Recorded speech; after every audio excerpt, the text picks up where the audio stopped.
it's not easy. I know when you have a baby, it's so we are live now. Oh my Hi God. everyone, good morning, good evening, good afternoon. I know it's election morning in Nigeria, but we couldn't postpone our live today because of the Nigeria election. I did that for my first live last week, but no, I'm not doing that today. So how are we all doing? So my guest is early on time and they're already in the studio. I'm just waiting for other people to join us. So like the thumbnail says, we're going to be exploring Saskatchewan today. Okay, I can say, oh, I've seen, I just saw your message now. Let me in. I just saw your message. So we're going to be exploring Saskatchewan today and talking about every juicy topic you would be interested to hear. I'm going to introduce you when I have, because I don't have anyone now. So I'm going to introduce you when I have. What is that, Pooh? Okie dokie. Yes. Okay, I have somebody. Thank you so much for joining us. I don't know where it is, who is here, but thank you so much for joining us. That's me. Nice. I'm sure the others will join in. They usually will. Okay, yeah, we have people now. So thank you so much for joining us, everyone joining in today. So I have my guests here already. Please, if you are joining us, kindly like this video. I noticed that after our live session, last time I had over 100 people in the studio and then 14 likes. I was like, wow. So please, as you join the live, please like this live chat. I'm going to pin it here. As you join us, kindly like this live chat, please. Because we cannot just come here and there. I think that's one of the reasons to encourage us, right? Just like it so that YouTube can show it to other people. So I have Debbie's Corner with me today and our husband. Thank you so much for coming. Honestly, I know it's a tough one. Thank you so much. Thank you for having us. Thank you for having us. Thank you for bringing us here. Yeah. Thank you very much. My people, because people are already in the studio with us. Yeah. So you can introduce yourself. Maybe take it turn by turn. Okay. Let's go. Okay. Where do I start from now? Just now, because you are still going to talk a lot. My name is Marcus Hosanna, and I live in Canada, Saskatchewan, and I try with immigration stuff. That's what I'll say for now. Alrighty. All right. Let's have humor. Okay, so my name is Debbie. I'm also a YouTuber. My YouTube name is right on screen, Debbie's Corner.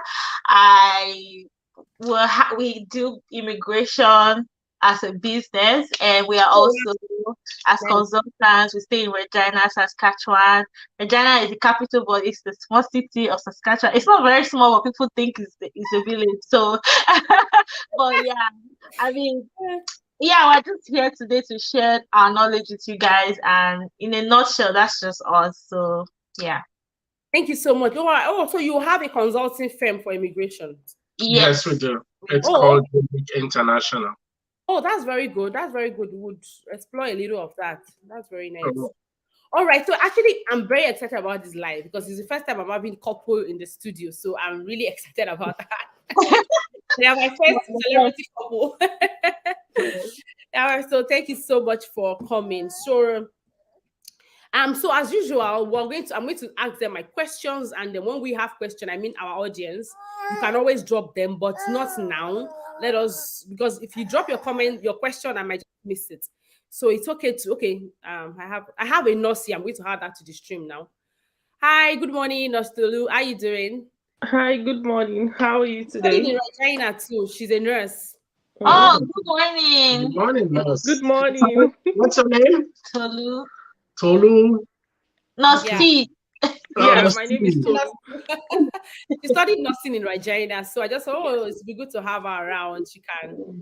Oh, you're living in our Queen City, eh? She's here now, right? She's in Yes, Edmonton. I'm in Edmonton. I live in Edmonton now. Oh, you moved away from You moved from Regina to Edmonton. From Regina, yes. I lived in Regina for 5 years.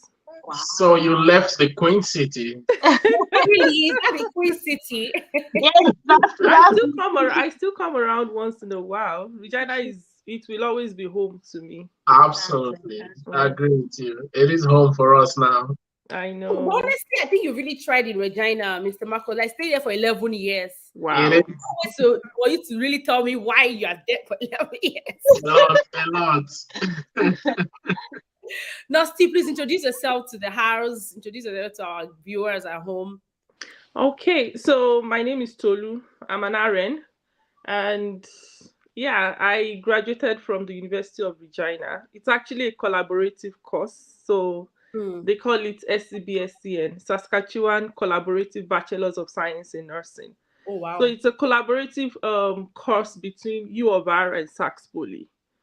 Okay. Yeah, so yeah, and I worked in Regina for a while. I worked on the medicine units at the Regina General. I did Wascana for a while. Yeah, so now I'm in Edmonton and I work orthopedics. Like I'm an Oh, orthopedic I nurse. like orthopedics. Yeah. I Yeah. did a little of that before I left Nigeria. Oh So yeah. that means okay. Now, so give us. I'm going to allow you some time to give us what you think about the nursing there and here. Like, are you finding any difference? But not now. When it's time, I'm going to do that. Okay. Yeah. So let me um so Sam Marcos, so let's have you first. So let us know. Let us get to meet you. How did you migrate to Canada? What was your immigration experience like?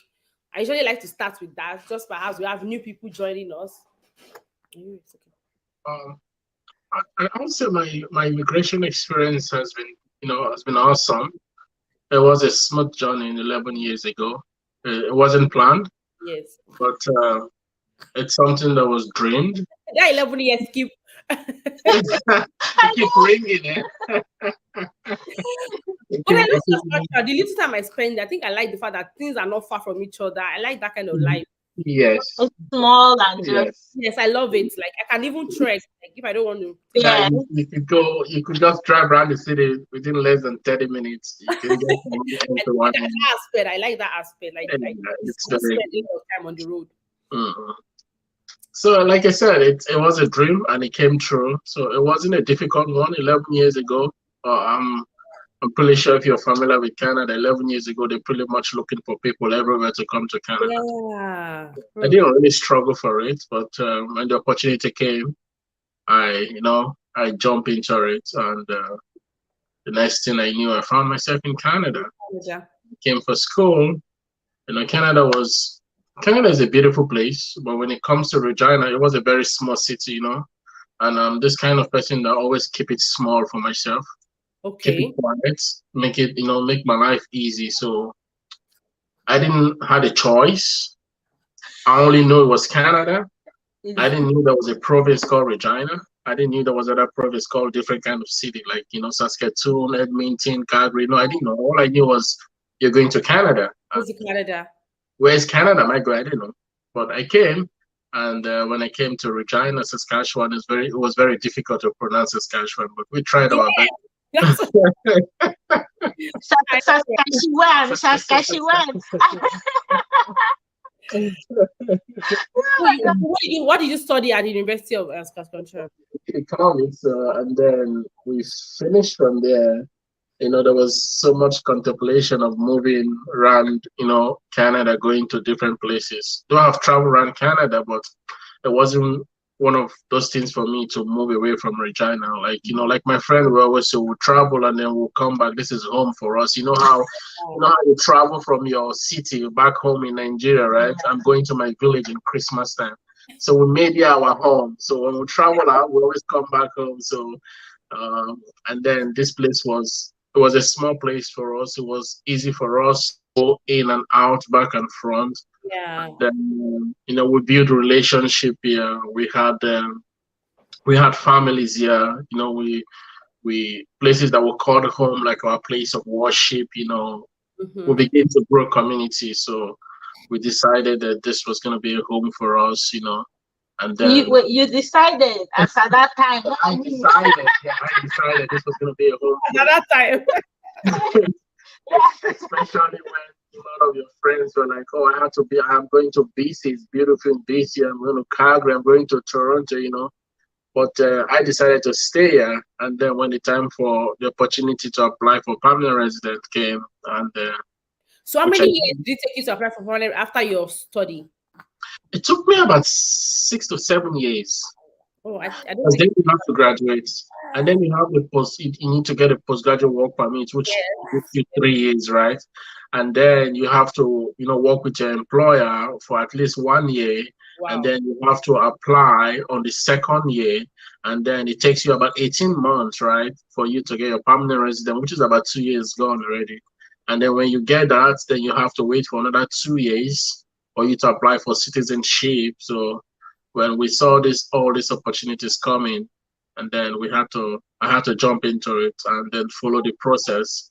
And then, the time came, we had to build family, we had to build home. We were like, if you stay in this years in Regina, why do you want to move so, Exactly. it's late time? So I decided that Regina was going to be a home, and then I started sorting out for the things that I was going to need to make it a home, and then so And far, then you sourced for her.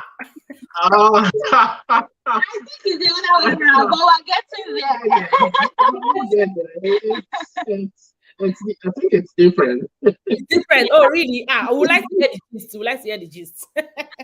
So you also came in as a student, right? Yes, I came in as a So student. actually, what do you want me to? Debbie's corner, yes. Yeah. I think for context for my husband, for Marcus, it's just the fact that he came on scholarship with Oh, the nice. River State. Which I didn't mention. Yeah, he came on scholarship with ROSSDA. So if a lot of people might not know it because they are not doing it again, I think, right? They're not doing yeah, they've stopped it. Yeah. So that's why when he said he didn't know what city, they only just tell them you're coming to Canada, and they pick him randomly from like events. So he was so lucky to have been picked from an event that he attended when which of the governor was there? That was during the Amechi. Yeah. Oh, I see. Yeah. Okay, that's just context for him because I think he didn't mention that. And then me having a scholarship was it was a very funny story and different from every other person. Yeah. Like 50% of those who came for the scholarship, you must have a relationship Connection. The way Nigeria works, you must have your connection. brother, your dad, your uncle, your sister, 50%. I wouldn't say all because, there are some who went through the process of writing the exam, passed the exam, they merit it and they came for it. But the other 50% was you need to be connected. But I wasn't connected. I didn't know anybody because I was kind of following politics from my younger age, right? And there was this year, on that year of 2011, I would say, 2010, prior to 2011, the governor I think he was coming back in the second term, and he was giving his accountability of stewardship at the Civic Center. That's a big place where they play the basketball, the soccer game in Port Harcourt. So we went there to do, this brigade drum stuff, those kind of stuff. And then it was time for question and answers. And then, the floor is open for people to ask the governor question, what he has done, what he hasn't done wrong. And then this lady came out and says her daughter. Oh, sorry. Someone just gifted our host. Thank you so much, Nocio, for the super chat. Oh my God, thank you so much. I just prayed our morning very well. Yes, others, please. You can actually do a super thanks. So you would find, I think there's after the like button, if you scroll like to your left, no, to your right. To your right, yes. You're going to find, so you can do super thanks. It's from $2, whatever amount. But most importantly, please like this video. As you hop into the studio, please like this video. Very important. Thank you so much. Thank you so much. Super thanks. Thank you so much. Thank you. So so it was supposed to give an account, yeah? Yes. So he was giving his accountability of stewardship of what he has done in the past years and what he wants to do. So it was time for question and answers. So a lady came out and says her daughter got a scholarship with the River State Sustainable Development Agency, and she passed the exam, but she was denied the scholarship. And then so the governor came on stage and says, where is the guy in charge of the scholarship? His name was Peppo, and that the guy should come and defend himself if this is true or not. So I think the guy came, so he wasn't able to defend himself. And the governor says, that was on Saturday, and then the governor says, I want this lady in your office on Monday. I want you to reinstate her daughter's scholarship. and give her the scholarship to Canada. And there and then, Governor Mechi now says, I want to give 50 people in this place. So imagine how many crowd was there. Walking with purpose, like your waka that day was not. It wasn't a day, yeah. So imagine the thousands of people there. It says you want to give more 50 people scholarship. That's amazing.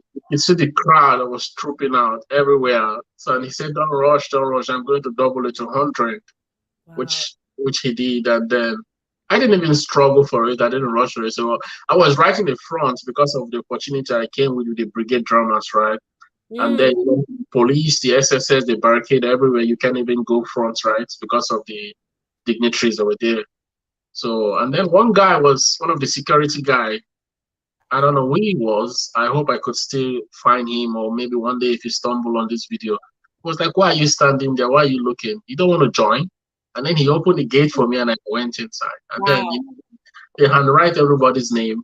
And then the next thing I know, Monday, Tuesday, Wednesday, I got a text message. Along the line, they took my name off after we've done everything passport, and he took my name off the scholarship. Yeah. Because I didn't have anyone there. Because there was so because they had to give my slot to someone, and then they took my name off, and then then we now had to who do you know, who can you help? So unfortunately, I found one man from my community, which I've never met. I never know him before. Then just went through and talked to them. Then they had to reinstate me. Voila! I found myself in Regina. Wow, amazing story right there. But what I think I picked two things there, like still watch like serving. You mentioned, because if you were not serving at that brigade, maybe you wouldn't have got. You might be at the back or something, and you knew nobody. So serving is actually very good in every sector. You can serve in every sector and just do it without expecting anything in return. One day it's just going to pay off. It is. So then you came Debbie's Corner. So what course did you study here in Regina? I did my undergraduate in kinesiology and health studies. I came in 2014, and then I did my master's in public administration in public policy.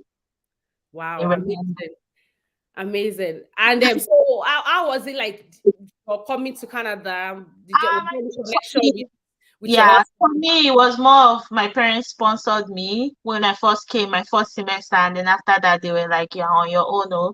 So I felt the struggle in as much as I felt a bit of the roses. We used an agent when I was coming.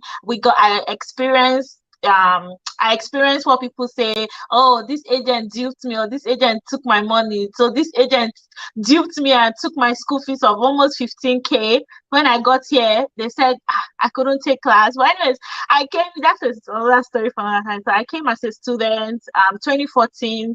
I finished my undergrad in 2019. I started my master's immediately that same 2019, and I finished in 2020 for my master's.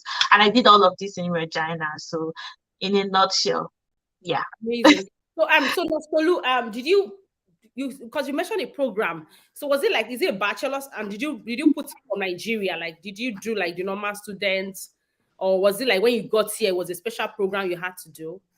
No, not at all. Like, it's bachelor's of science in nursing. Okay. But the thing about U of R is it's different from U of S. I think U of S, they have the capability to take all their students on their campus. Okay. But U of R, it's collaborative.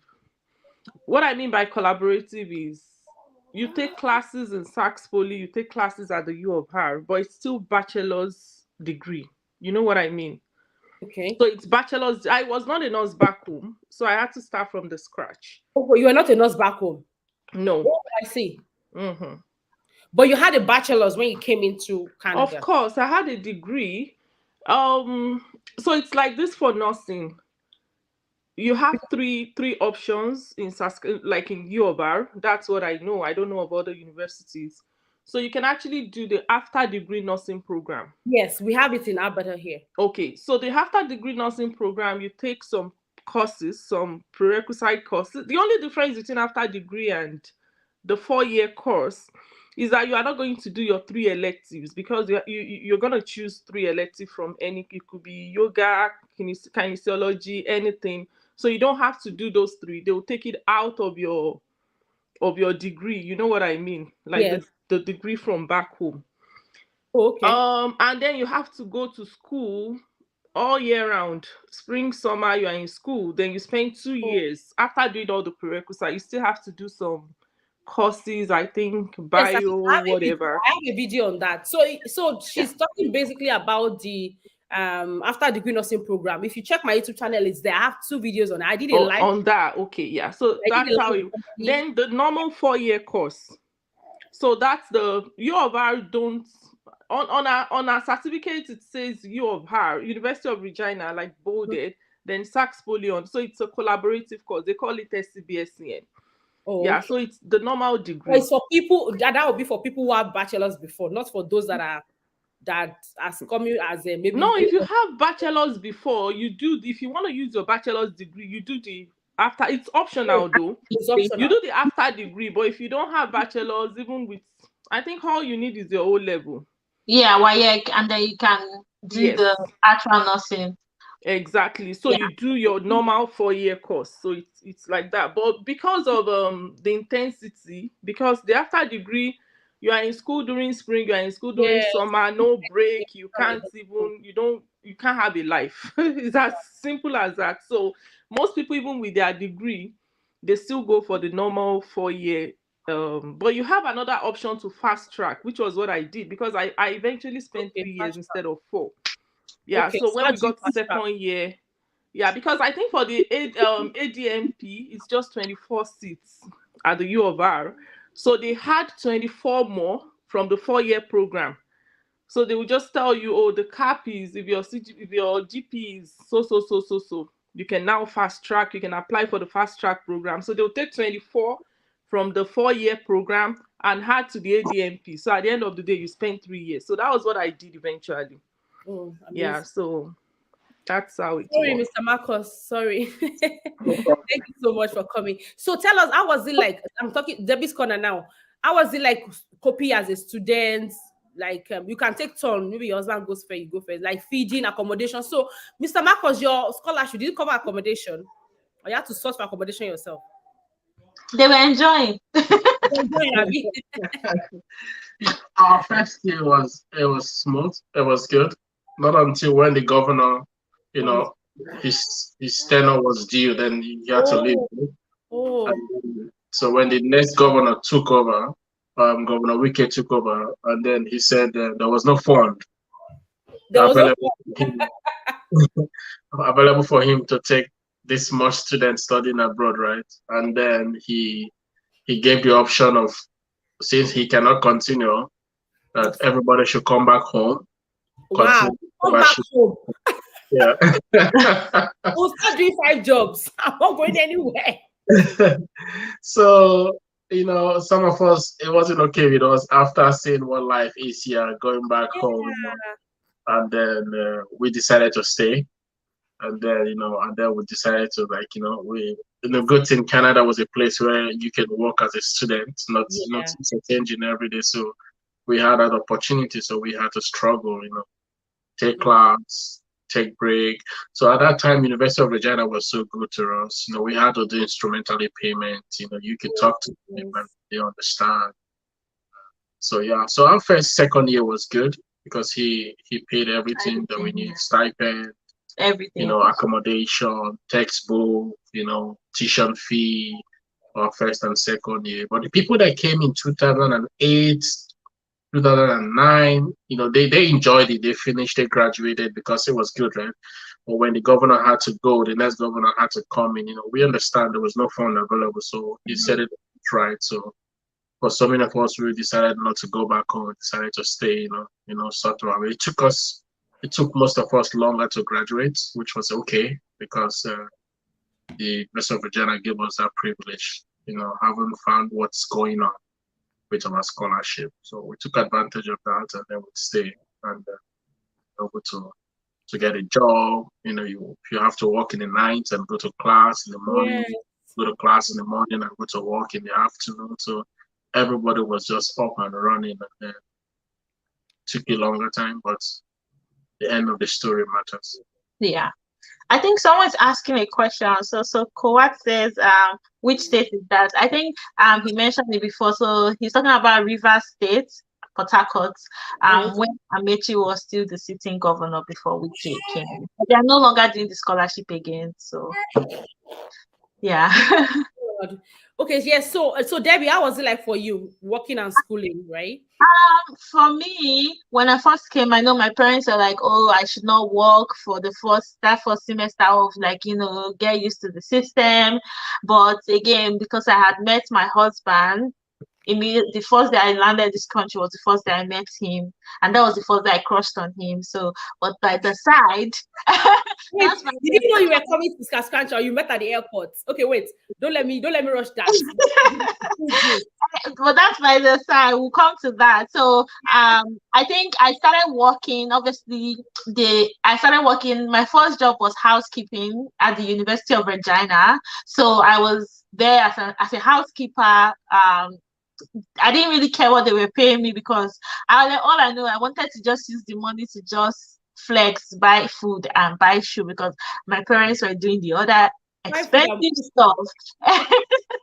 My parents are doing the other expensive stuff. In terms of feeding, I really struggled a lot because I was on the university school meal voucher, which only gives you access to things like Subway. So Subway is like sandwiches, Yeah. Subway, Timothy's, and things like that. So I would always I would cry to my husband as at that time. So I used to call him Mr. Marcos. I will always cry to Mr. Marcos as at that time, saying, "Oh my God, I'm so hungry. I miss my mom. I want food." He's a very good cook, so he would cook and bring the food Mr. to me. Marcos, we're talking food. Mr. Marcos. So that's where the name Mr. Marcos came about, and now everybody calls him Mr. Marcos. So Mr. Marcos at that time would cook and bring food to me, and I would just be crying and be eating. I really went through I really went. I suffered when it comes to feeding. That my first 4 months. Oh my God, I suffered. I really suffered. She was living in a dorm. So There a was no dorm is a kitchen. place where you don't have a kitchen, right? So she never had the opportunity to cook, right? Yeah, Because if you find you cooking in your dorm, you will be fine. yeah. Which I don't do in my dorm. In my dorm. in the dorm to eat. So that's where the meal voucher comes. So whenever you're hungry, you just go into the school cafeteria. Whatever they have, you eat. Like there would be like all these Indian dishes. Oh my God! Like I suffered. But then the next semester I moved into a 4 bedroom that had the kitchen, so where I could now cook my own stuff. Even though at that time I didn't really know how to cook. Disclaimer: I didn't know how to cook when I came to Canada. YouTube was where I learned how to cook all my meals till now. So, and then I started cooking on my own, which then helped me save money a lot because that meal voucher, even if I couldn't get my money back from the meal voucher, I used that meal voucher to win my husband too, because every time he would always come to borrow that meal voucher to buy Subway for free. And I would give to him because I was crushing on this man. I would be like, "Oh yeah, sure, take every time." So, so that meal voucher still saved me a little, even when I moved into an apartment. So I got a job. I started working in the summer, housekeeping. It was not the best job, when you think about it. A lot of people in Canada will be like, "Oh my God, I can't see myself doing housekeeping. I can't be washing somebody's thing, someone's toilet." My dear, like when you see something like that, you hop on it because for people like me, when I came from Nigeria, I had no experience. I was 17 years. Imagine a 17 years old, no experience. You want to build your resume to get a job in the future, to get a job that would pay you at least minimum. So that housekeeping for me was a starting point to building my resume to where I wanted it to go to. So in a nutshell, the first 4 months when I came in 2014 was difficult, but after that, when I got a job, it was more easier for me to kind of navigate my way through. So yeah. Thank you so much. Thank you so much. This is so interesting. I'm just doing my ear. So no, see, how was it like for you? Like eat feeding in school, accommodation. Did you have it a bit easier? It was quite different for me because I came in with my husband and my kids. Oh, beautiful. Yeah, so I didn't really feel the heat. And the Yeah. thing is, we came in as permanent residents in Okay. 2017. So Okay. I had access to grants, even those times I Mm. couldn't walk. Like, yeah, it was okay. So for accommodation and feeding, I didn't really have any stress about that. Yeah, I think it's actually very beautiful to come in as PR. My husband was here before me too, so I had it easy. I mean, Mm-hmm. landing. My husband would even take me. In fact, despite that, I was still crying when the first time I was at the bus stop, that my husband didn't take me to. I got a job then. I cried my eyes. I said, "Who asked me to come to this Canada?" My Oh leg, yeah, we've all been there. You cry. I think everybody had a crying moment when they first come Honestly. because pregnant. what you think of what you were thinking in Nigeria, oh my gosh, this Canada is like when you come here and the reality hits, it's a good Mm-hmm. reality hitting, but Yeah. it also has a lot of Yeah, there's a lot of psychological shift that you have to accept. And if you don't accept it on exactly. time, Mm. it will spoil for you. Yeah. Yeah. I could Honestly, remember vividly that my crying moment. I think it was twice. The first one, I got a job. So my husband couldn't take me there because he also had to work, right? So I took the bus. And then I was so confident. I was navigating everything on my phone. This is where I'll stop. And I was going for an interview actually, not even the job per se. Oh. So that's why how I alighted from the bus, like 30 minutes walk to the place. You know Oh, what I mean? Like I just started crying. I'm like, oh my goodness. minutes. What Wow, am I even supposed to do right now? that's And a the lot. thing is, I didn't have a bus pass. Hmm. I had the exact coin that would take me there and take me back. Wow. Oh my goodness. That day, and I didn't even get the job. Imagine. Oh, that one is so painful. that's the most I painful part. I was so mad at myself. I'm like, is this how Canada is? And then the second time, I didn't know my way to class. So I had a class in I think it was Campion College on U of R. So I Yeah. took the wrong route. You understand? It was one of this English rubbish, like when I was in first year. So and the instructor is so mean. I know Hmm. I can't enter into her class 5 minutes after she because she will tell you I'm not mommy, I'm not this, I'm not that. So I just then I asked somebody and the person said, oh, you took the wrong route. You are supposed to. I just sat down and I started crying. I was like, who sent me, self? Why am I doing this to myself? And then walking from the car lots because you about there is this M packing, P Yeah. packing, whatever, in cold, like in -40. So it can be Yeah. so like The I winter don't is even know how to frustrating. put The it. winter is very frustrating. Very Yeah, Very, frustrating. but we very, thank God for better days at least. Yeah. Now Yeah. yeah. we can navigate everything. Life is better, life is easier. Mhm. So yeah, so that's it. Yeah, so somebody asked a question. He said, "What are the let me just pin it because that's the next thing we're talking about. What are the required documents to bring when coming as an undergraduate?" So, Mr. Marcos, since you have an immigration, what I want to believe you also do for students. So, give us a Mhm. brief rundown of securing admission into Canada. What are those things they need to prepare for? How do they get the admissions? Let me see. What are the must do and the must knows if you are going to be securing admission in Canada? So one of the first thing you have to do is secure an admission into any of the university in Canada. Is first you must have if you're coming as an undergraduate, you need to have your O level, which is your YX back home, right? Mhm. One of the requirements you have to check first is you need to have 5 credits, which is compulsory for you. And then if you're science, you need to have those science related courses. If you're art student, you need to have those art courses. Mhm. And then that's the first thing you want to check. Get that ready. When you're sure about that, the next thing you want to do is get your international passport ready. And then once you get your international passport ready, the next thing you want to do is you want to start searching for schools. For schools. And then you want to see which school.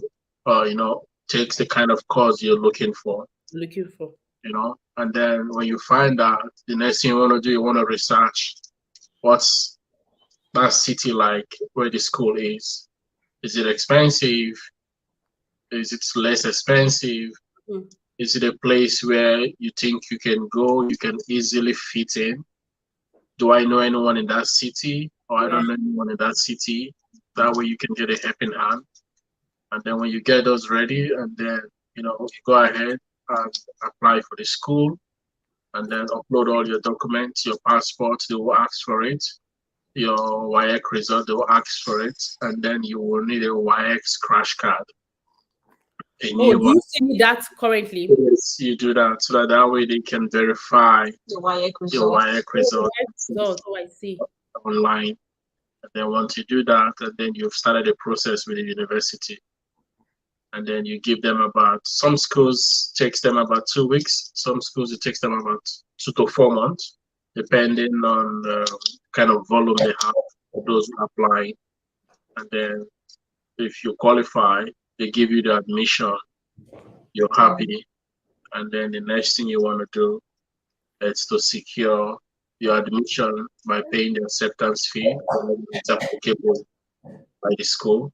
When you pay that, then you secure the admission. And then the next thing you want to do is start applying for your visa, Which is study which permit. is your study I think permit. everybody kind of calls it So, study permit. study permit.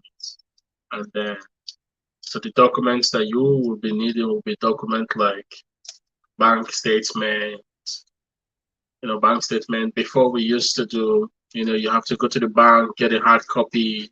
I know we're going to go into that during the conversation, but now, the embassy is shifting. Everything is beginning to be open, right? And everything is going digital. But now you just go to the bank and ask the bank to send your bank statement to the embassy, and which they will gladly do it. And then all you need is a slip. And then you need a letter from whoever is going to be sponsoring you. If your parents are going to be sponsoring you, you want to show that letter stating that your parents are sponsoring you. And then you, you know, some university, this is not for the polytechnic, this is not for the college, but for all university, you're not required to pay tuition fee when you get admission before you can apply for your visa. All you need to do is secure the admission, whatever exceed what amounts they're going to tell you. And then you can use that to apply for your visa.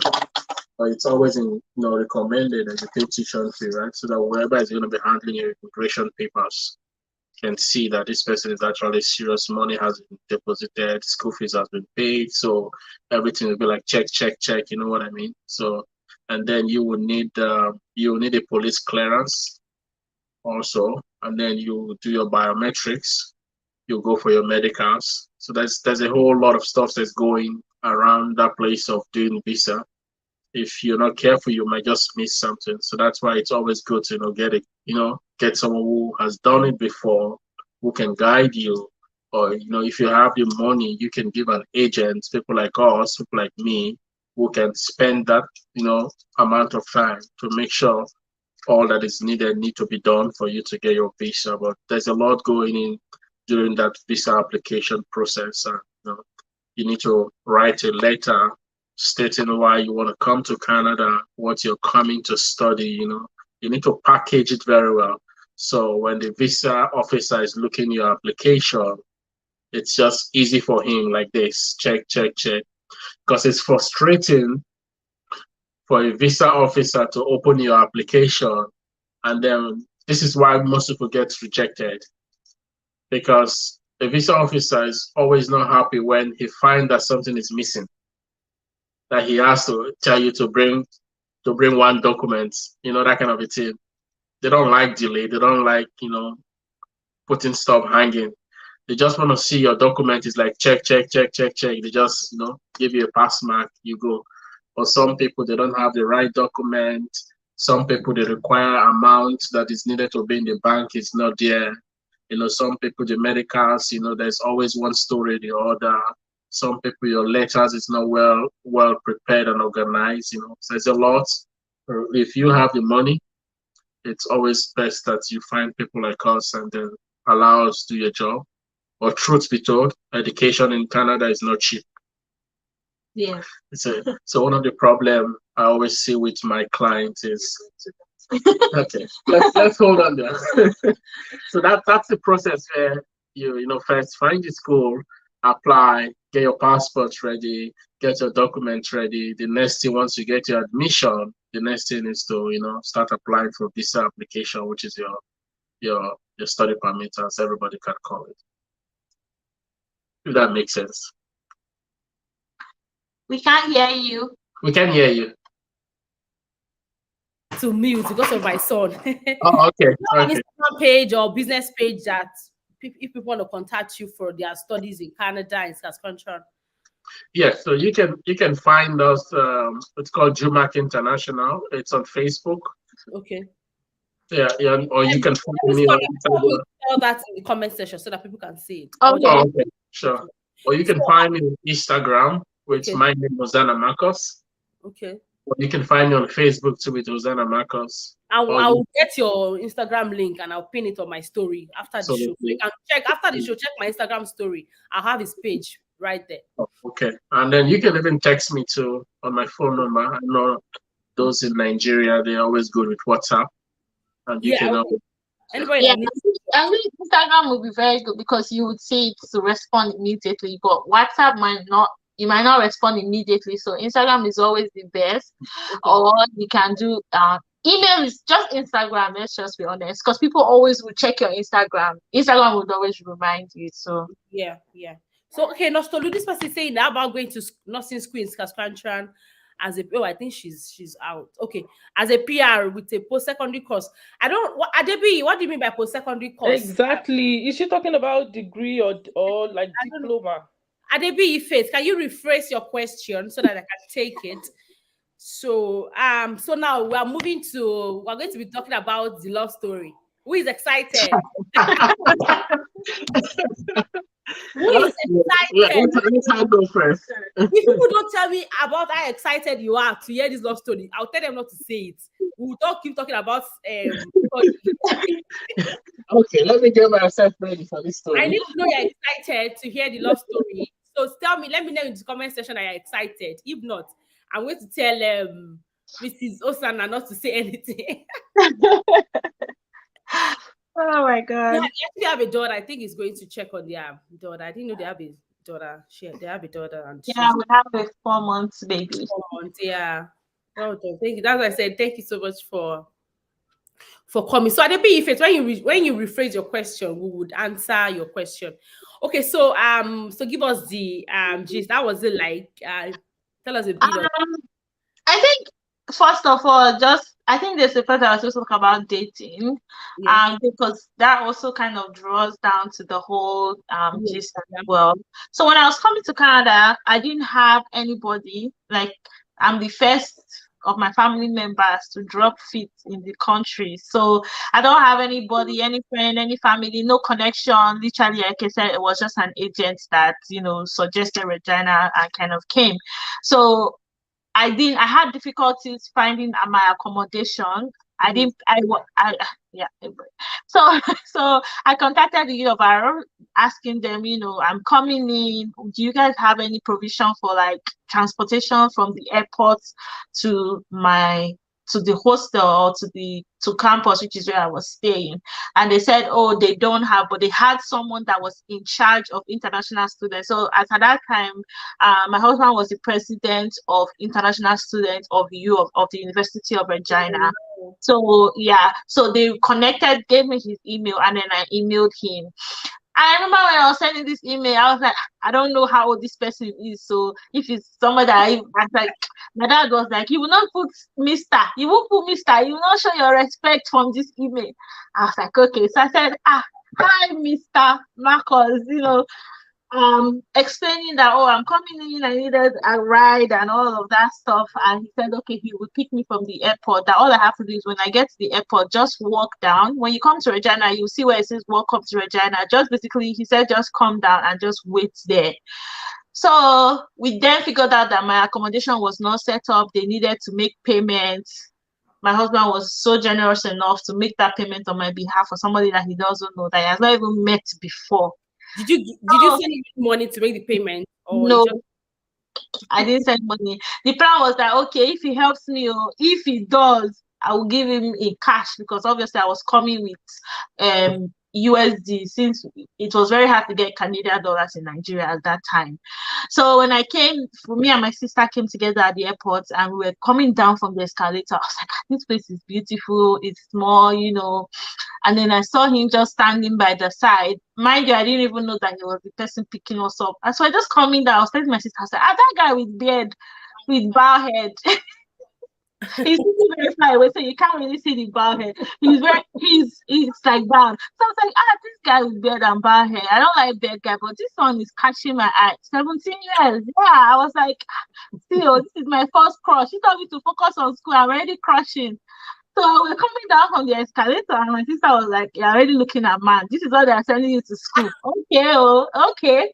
When we came down, and then I stood by the thing that he said I should stand by, and then we saw him also standing there, and I asked him, I was like, "Oh, I'm waiting for somebody to pick me up that said I should wait here. His name is Mr. Marcos." And then he said, okay, stand there, keep waiting. He didn't tell me that, oh, I'm Mr. Marcos. So, oh wow, really? you know, all those sarcasm. My sister was like, why is this guy so rude? Like, what the hell? And only for him to like walk forward and then turn back and say, yes, I'm the Mr. Marcos. I was like, really? He's like, yeah, oh, yeah, he was also waiting for another student. I think the student didn't come or so, but the person come. I don't remember if the person came, but anyways, he took us to campus, figured out, made payment on my behalf. Everything was basically ready. All I need to just go upstairs. I was like, my parents were so happy. We were all shocked. Like, hey, this guy, he's so good or very helpful. You know when you need some. Because if you're 17, you can't do so many things on your own. You need somebody in Canada that will be signing for you as a guardian. So he automatically becomes the guardian. So when I go to the bank, he will be the one to be like, to sign that, she can do, like a parent basically was him.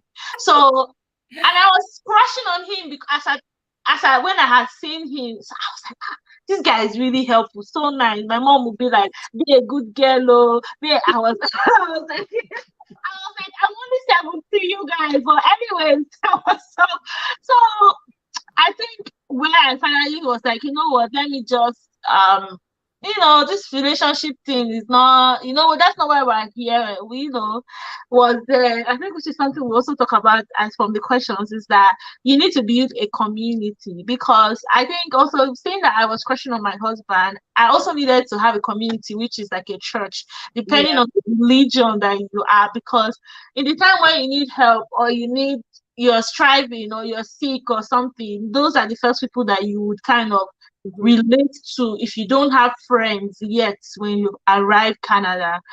So I followed him to his church.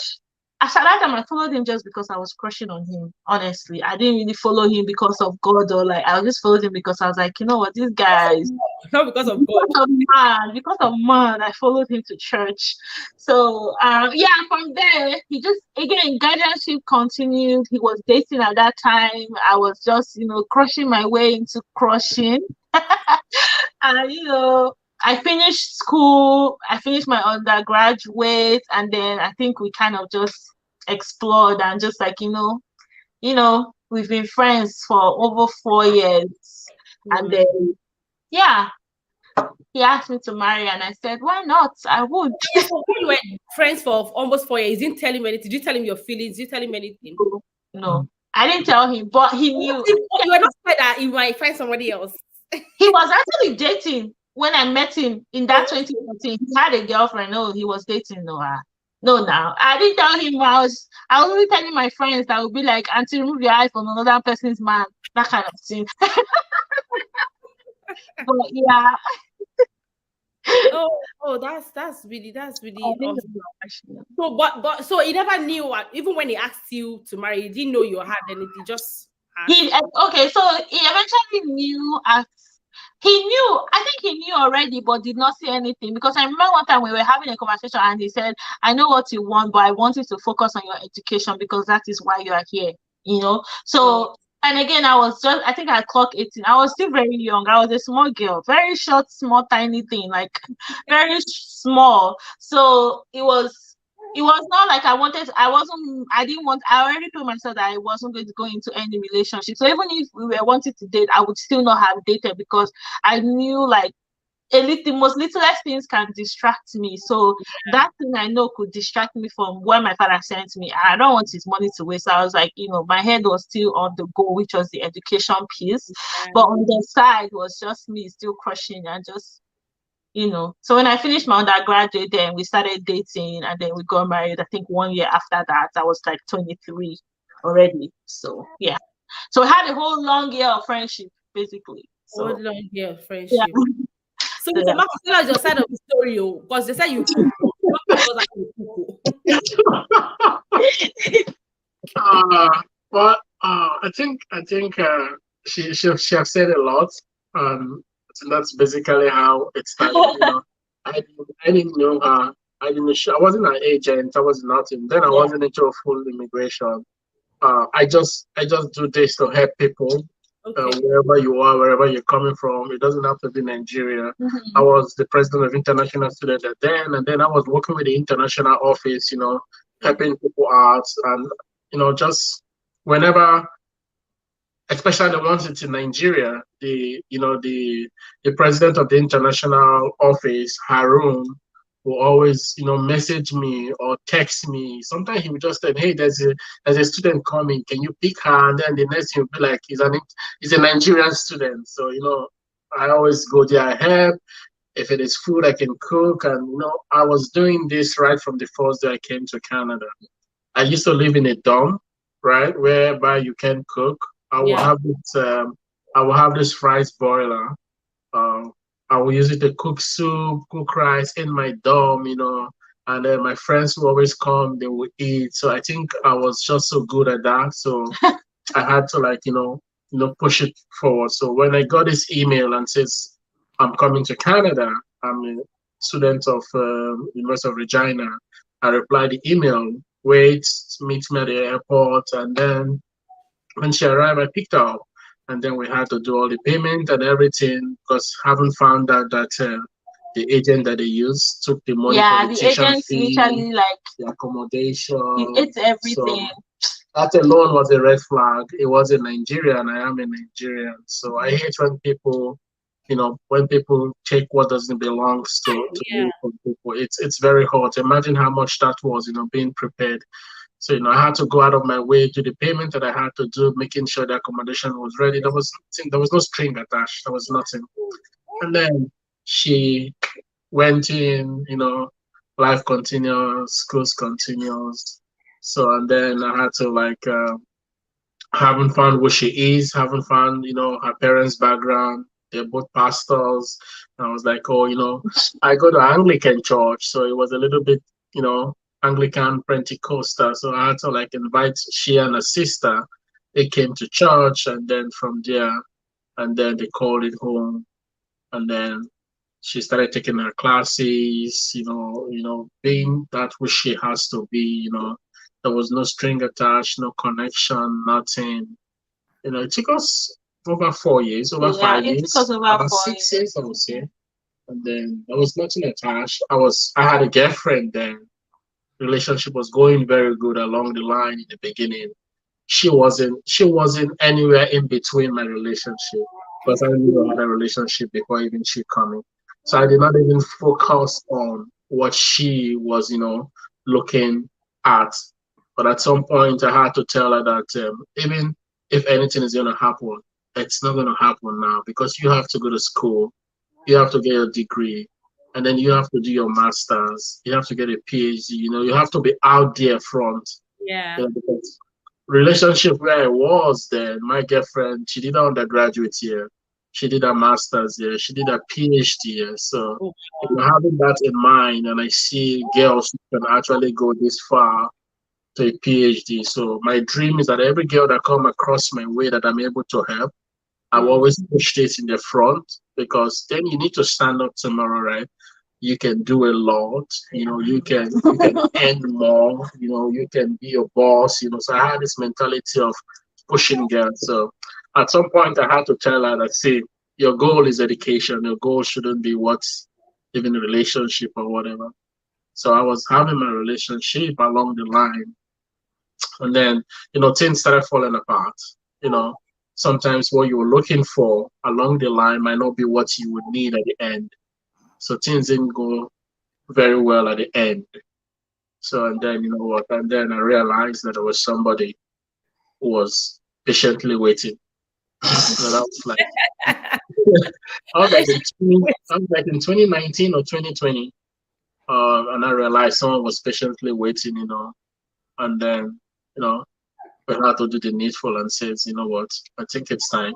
If you're interested, we can make this 2-1, and then that's how we started. Yeah.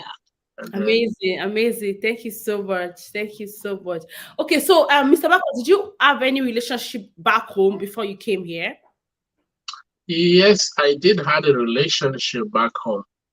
So do you think there's any major difference in the expectation of women in Nigeria and the women here? Like, is there an expectation from the relationship cycle? Is it different? Like, maybe I know here, if somebody invites me to their birthday party, I can even pay. I can be the one to pay for the food I will eat. So a lot of things are different. So does it work around that way for relationship as well? I think it's different. It's different back home, Nigeria, when it comes to relationship. For example, you made mention of birthday, right? Yeah. A girl is doing birthday back home in Nigeria. It is expected that her boyfriend or her friends will have to buy everything, make sure everything is ready. But she, as a celebrant, all she just needs to do is to show up and have a day. Yeah. But it's the opposite here. Yeah. Whether you're a girl or a boy, if you're planning for your birthday, even if you have a boyfriend, you would have to, buy those necessary things, provide the venue, cook your food, and then invite people to come. And then those ones who are really close to you will even bring you gifts. Yeah. That's I think that's the difference. But then the other way of relationship back home, Nigeria, is most people in Nigeria, for girls, I might be wrong, not all, some girls depend on their guys to provide everything for them. Mm-hmm. Even most of the ones that work, they have this mentality because he's my guy or he's my husband, it is his duty to provide everything for her. But yeah, it's the other way around. Mm-hmm. Yeah, you see yourself when you're going to work, your boyfriend is going to work or your girlfriend is going to work, you're making money, right? So we're just like this, right? So the girl will provide for herself, the guy will provide for himself. Where need be, the guy have to provide for the girl, he does, and then the girl to always, if you, in this part of the world, if you want your relationship to be strong and keep going, both parties has to provide for each other. And you have to be very independent. And you have to be very independent. Yeah. Back home, one person is always the upper hand providing. And when things break out, you find that one person started swearing and say, all these years I've been with you, this is what you can do for me. And why the other person will say, all these years I've been with you, I've all been the one spending and doing everything. But yeah, if things goes wrong, it's always showing that you're not compatible to be together. Because what you can do, she can do. Yeah. If you can buy 10 shoes for yourself, she can buy 10 shoes for herself. And anyone that is lazy back home, when you come here, except like the way they will say they follow you come, you go wake up. You go wake up. You go wake up. Yeah, you won't be lazy. You go wake up. Why that views? You wake up. So relationship here is 50-50. Compared to back home where you allow the men to, to ride on you, do everything for you, and then I think that's relationship is always not balanced. I don't know, Mr. Marcus, did we answer this question the other time? So when you're coming to, when you're arriving at the airport, I think you mentioned some documents. So I think for this question we didn't actually answer it. I actually put it on here because it says when arriving at the airport, please, what important document are we required to bring along? So one of the documents you need when you're getting your visa and everything as a student, you have to request for um you have to request from the school, ask them for Your transcript, no, not transcript, confirmation of confirmation of enrollment. enrollment. Okay. And then you need a confirmation of enrollment. And then you have to print out your tuition that you've paid. You have to get that one ready too. So you have to get those two documents ready before you can actually jump into that plane, because the airline will ask for those two documents. Yeah, you can't board the plane. I think right now you can't board the plane without your confirmation of enrollment and your confirmation of tuition fee page. So make sure you enrolled for classes and then you've paid at least 60% or if possible 100% of the school fees of that course that you register. But if you're lucky to get your visa without paying your tuition fee, that's great. All you have to do, the tuition, the money that you pay to secure your admission, you can just print that. Mm-hmm. The school will always send you that. So you print that and then register for classes. If you don't register for classes, you cannot get confirmation of enrollment.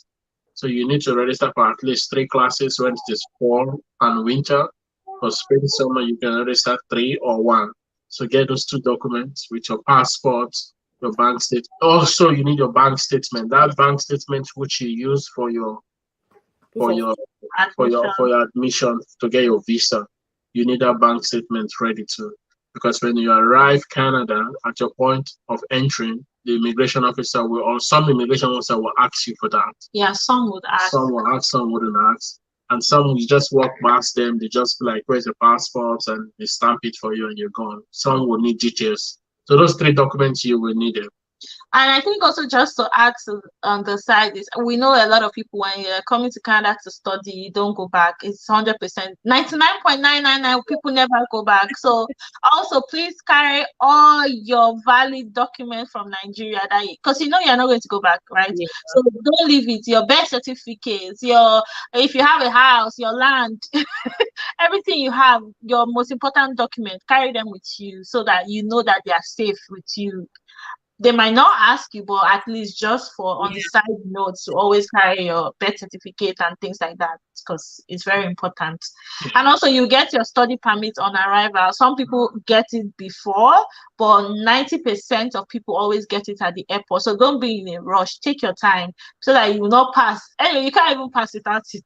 So just take your time so that you can get it. Immediately you see the immigration officers, they will print that off to you and give it to you right there in the airport as well. That's your ticket to be in the country. Without that.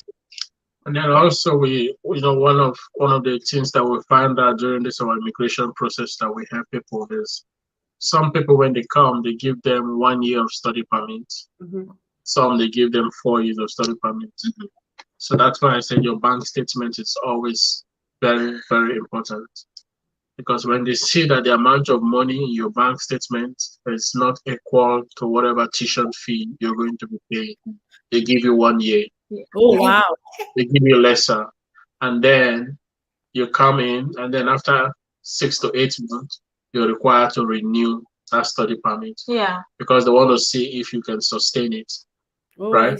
I see. And so in the tight corner, now you're required to spend money to renew it again. Yeah. And that's where people fall into trouble a lot, because now you have only 1 year, and then after 8 months you're required to renew it. Some people forgot. They think it's all good, it's everything better. They come, they forgot, and then they run into trouble. That's where most people start looking for Mr. Marcus, which I don't really like, because it's just like forgetting your birthday. Because if you get to that point that you forgot when your study permit is expiring, you're simply telling me that you forgot your birthday. Yeah. Because that's what is keeping you here. So if you don't have good amount of money and you're lucky to have your visa, they will give you a less amount of time to stay in Canada, and then you just have to renew it. So it's always good that you have that money bank statement so that you can have the 4 years And then 4 years, you can take it before you've graduated. If not, you just have to renew it again. Is it 4 years dependent on the course you do, number of years you are giving, or just on that bank statement? No, so they give you, so your degree, it's always 4 years and 6 months, Okay. right? So they'll give you according to your passport. Yeah. So that's why it's always good. Even if you use your passport, it is almost expiring to get your admission. You're not required to use that same passport for study permit. You can get a new passport that gives you a longer year. So that Okay. if your bank statement is good, you will get equivalent of your program that you're going to study. So if your program is 4 years and 4 months, you will get a study permit of 4 years and 4 months. Or sometimes they'll give you 3 years. So All right, thank you so much. So Nosti, can you? Somebody asking about how much? I don't know what course. Vivian, I don't know what course in particular, but maybe she can tell us for nursing how much it costs for the school. Please, always let's ask our question the way I will understand. Though. I think how much it costs for it depends in simple terminology when we talk about it depends on what course you are going for. So every course has different prices or different cost range or price basically. So in U of R, in the University of Regina, we see that nursing, engineering, basically mostly the science courses are more expensive. The art courses, maybe like theater arts, business, kinesiology, most of those ones are cheaper in the middle. So and you pay per semester. So in a semester as international students, which is if you're coming from any country to Canada, we are all international students, your minimum class is 3 and your maximum is 5. So if you're taking 3 classes, if one class costs, let's say 3,000, so 3,000 times 3 classes gives you 9.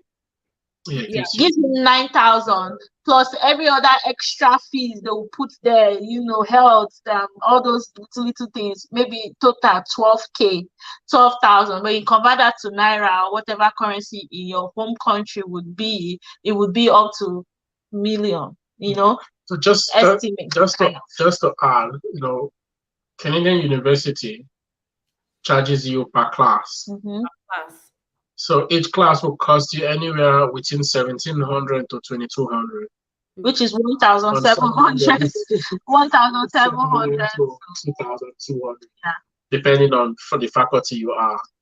So that's how they charge you. So if you're going to be taking 3 classes, so you multiply times 3 for each semester. So, but for international students, you're not. It's not a must that you must take class in spring, summer. So when I mean spring, summer means it's like our holiday year. Yeah. So you take classes in fall and winter. But if you want to graduate quick, you can take classes all year round, including spring, summer, just like the way Nosti was saying, there was no break for her. But if you want to take it slowly, you can take 5, 5, and 10 classes, which is 10 classes a year, 40 classes in 4 years, and then the last one can be your remaining last semester. Yeah. I took 5 every semester, so it's very difficult, hectic, but it's very time. If you want to finish fast, it's very time. I don't know the word to use. It's shortening the period a little. Taking 10 courses in a year, am I paying for the whole of the 10 at once? Yes. So you pay it per semester. So in a year, you take 5. Let's say you take 5 in the winter, which is January, February, March, April. You pay for those 5. If you don't finish paying for those 5, basically, if you are owing anything more than $500 on your school account, you cannot register for the next semester. Wow. That's the thing, yeah. So if you're coming and you're not financially strong, you have to be able to get a job so that even if your job cannot really pay all, at least it can help you go down a little. So it's not easy. Oh, sorry, you can continue. I said it's not easy. Oh, okay. Now, what about the nursing school fees? How is the nursing school fees like? Usually for nursing, it's almost the same. For international students, which we rarely get because nursing is very competitive. Yeah. Yes. And very, very. So from my experience, I know they usually give their kids that opportunity for like the grade 12, whatever, and then they give us PR. So I've seen just few international students as in doing nursing. Mm. I don't know about now, but I think it's even more competitive now because even the PR the permanent resident applicants, they had to put them on wait lists Mm. for the next admission. So it's kind of, but one lady that I saw then, she was an international student. I think for a course she had to pay like 2,500. And there are still other, you know, Side. Things. miscellaneous expenses like dental and everything. So she took her time. I think it took her like 5 years because Mm. it's not easy to register for 4 courses at a time and then you are paying like 12 grand. You know what I mean? As an Yeah. internet, it's like that. But for us, then for a course, it was around 750 for me Yep. because 750. yeah, Yep. because Something yeah, around $50. because For I PR, had right? PR. Oh, yeah, yeah, yeah, yeah. Yeah, so it was 750 per course. So if I then whenever I take like 5 classes, my school fees is usually around 3,005, 3,000 thereabout. And the good thing about being a permanent resident is you have access to school loan and Yeah. grants.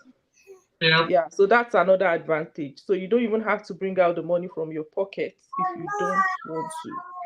Yeah, so So, I, that's Faith, how it works. no, continue. Say what you want to say, please. okay, I think just to add to that too, because when I was coming to Canada at first, I was Mm, coming for nursing. So what I observe is that when someone finish WAEC, you want to come to mhm. Canada, you want to study nursing, you don't get nursing immediately from Nigeria. That's something that Exactly. Yeah, it's yeah, a because lot of it's very competitive. And yes, even now, I had for their grade 12, you have to make like 80. You know, it's that yes, competitive your here. CGPA, your Yes, GPA your has to whatever be for grade like so 12. so So good. it's so, and during my time, they really gave a lot of us admission, but then it dropped. Like this last 2 years now, you see a lot of people saying, no, they said, can I go to St. Albert's? They said, can I go to Moose Jaw? So they don't really have that space for international students.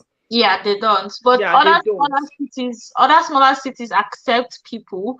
So Mm-hmm. what I mean is basically like if you want to come to Canada to do nursing, apply to the school Yeah. under a program that relates to nursing. So for me, when I came, came with biology because I was going to then apply to nursing school, which I did. Mm-hmm. I Yeah, you was can on the also do waiting that. list. I was on the waiting list, but before they would reply me, I had already started going really far, so I could I not go back know. ahead. So apply. You come under a different program or a science program, and then Mm. after the first semester, you meet with the nursing course advisor. It's They so they it's so they'll tedious. give you Yeah. like breakdown on what you need to take, the courses you need to take ahead of time. When it's time to Mm-hmm. apply, they will send you an email or you check their website, you Yeah. apply. If you get in, praise God. If you don't, you keep trying Yeah. until you get in. Just Until make sure that your it's GPA is even very better good. for the RN program, the LPN program. I've seen people who waited for 5 years. Yes. Yes. But The LPN program is so I don't know what's going on with that one.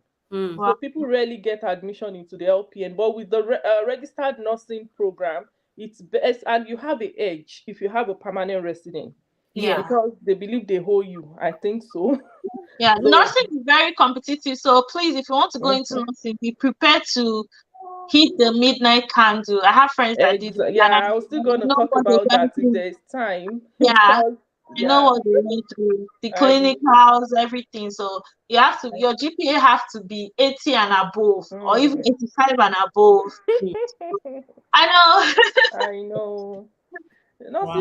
I wouldn't say nothing is hard, but I would just say it's challenging. It's a very Yeah, challenging course. Yes. But It it's is. worth it at the end of the day. That's what I it tell people. is. So if you want to do nursing, maybe as an international student or as a permanent resident, whatever, if you want to study nursing in Canada, you just have to be ready to do the work because it's a lot of work. It's achievable. I tell people It's that achievable. it's Yeah. very achievable, but it's a lot of work. It's a lot of Yeah. work. It's not needed, Susha. Let's just be honest. Okay, so yeah, let's quickly talk about living in Regina, family life, living expenses, accommodation. Mm. Because you say Regina is not a very big city, so accommodation is it cheap or compared to the big cities? Nosti, do you think the accommodation here is better than Honestly, Regina? from my experience, renting is almost the same. Oh, okay. Renting is almost the same because when I was in Regina, I'm sure Mr. Marcus and Sister Debbie would know. You know all these Broad Street properties, right? Yeah. Yes. So you know that kind of setup. So their two-bedroom is the same price with what they have here in Edmonton. Oh. Almost same, maybe $50 or $80 difference, which is not that like Yeah, significant. yeah. But buying, I'll say like a 500K house in Regina is 650 here.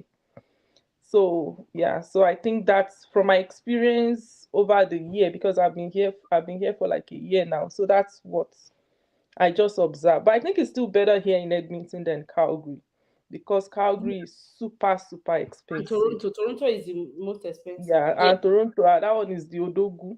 Even BC, So, BC, that's what I did. Dogu. so, so that's what I What just about the taxing observed. system, Mr. Marcos? Taxing system in is it taxes a lot in Regina? Taxes compared to Edmonton, Edmonton is better for the Yeah. taxing system. Oh, oh, It's better compared to Saskatchewan because Mm-hmm. Saskatchewan taxes is low, and then compared to Edmonton. But Yeah. but the most important thing you want to look for is where you want to start from. mm-hmm. It's the most important thing. Do you want to Exactly. start small and then get to the bigger place, or do you want to start from the big and then later come down to small? Hmm. Because Yeah. I'm, So Basically, I'm just go gonna to chip in according to on your these are that. the size. two things you want to Yeah. start with. So, for Yeah. example, if you live in Saskatchewan, Regina, your monthly rent for a room costs you about $500 to $600, right? But if you live in a place like, Toronto, BC, for your Mm-hmm. monthly rent, you're looking anywhere between 1,200 to 1,500 for the same room that you will have in a place like Saskatchewan. So Mm. you see the difference is it triples your rent. So that's yeah, why I said, do you want to start small and then build your way to that top where you want to be, or you want to start like this and then start coming down? yeah. So Everybody wants. Saskatchewan is a place to start, and it's a beautiful place. It's a good place. You can get a job, you can find a job, and then you can start going out if you want to go out. But that doesn't mean schools in other cities are not good. They're good. People doesn't want to come where it's cool like Saskatchewan. People doesn't want to stay in a small city. Some people like it loud, so you go to where it's loud. Yeah. Different kind of stuff in Canada. So where you find yourself, it is good. But the key is you search out for those things that will keep you there for a long time. That's what you want to do. So is there anything super interesting about Saskatchewan? Because if I have to stay in a place for over 10 years, something has to keep me there. So uh, one thing that's so exciting in Saskatchewan is Even me, I want is to hear this so one. many people doesn't like winter, right? But Yeah. that's one thing. That's one thing that comes with Saskatchewan. It's beautiful when we have our winter.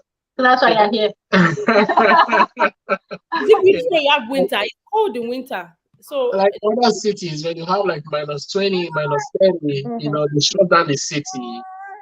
Buses stop running, schools shut down. But in Saskatchewan, we'll have -40, 45. Everything is still functioning. Yeah, but is that why you're here?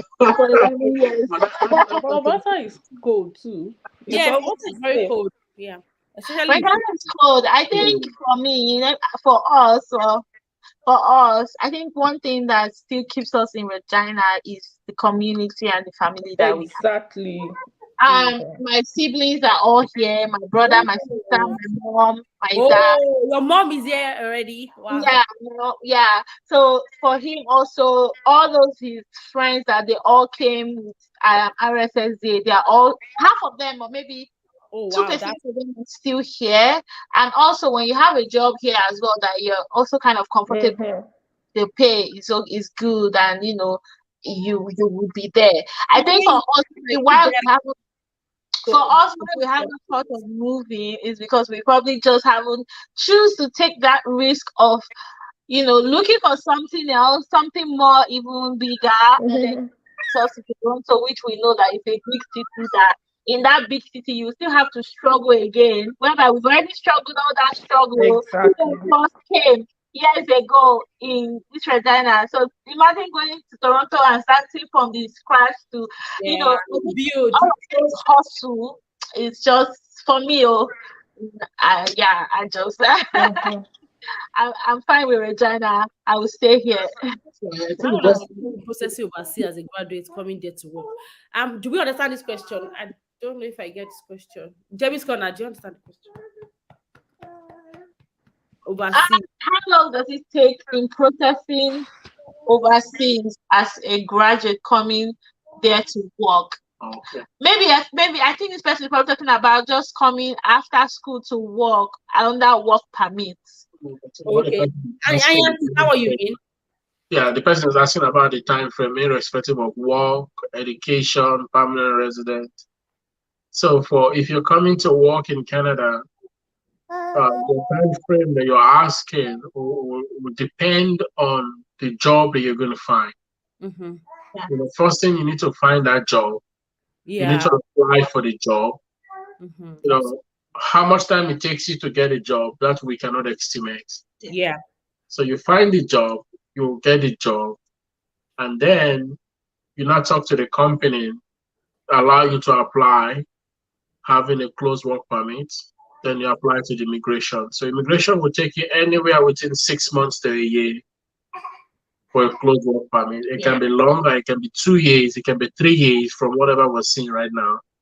So it takes you within 6 months to 1 year when you get a job first. But I also want to say, Antonia, if you can please rephrase the question so that you can get a very specific answer, because that's just a random answer that I would give for thinking of the question. So maybe just rephrase the question.